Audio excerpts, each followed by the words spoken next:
alaykum. 12-kuni mana trassaga chiqib yuryapman. Yana bu bolani uchratdim, ishxonasi shu yerda ekan. Mana robotchi kiyimda turibdi. Assalomu alaykum, yaxshimisizlar, charchamayapsan?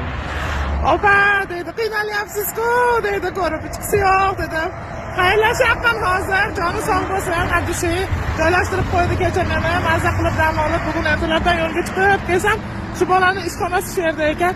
Yana ko'rishdik, Alloh nasib etdi, mana.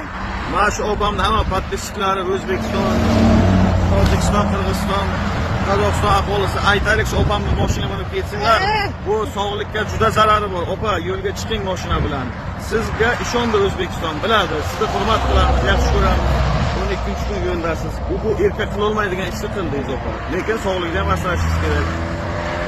Xalqimizga kuchingni ko'rsataman, ertaga sog'lig'ingizni azalib qo'ymang. Yo'lda juda ko'p uzoq yo'l.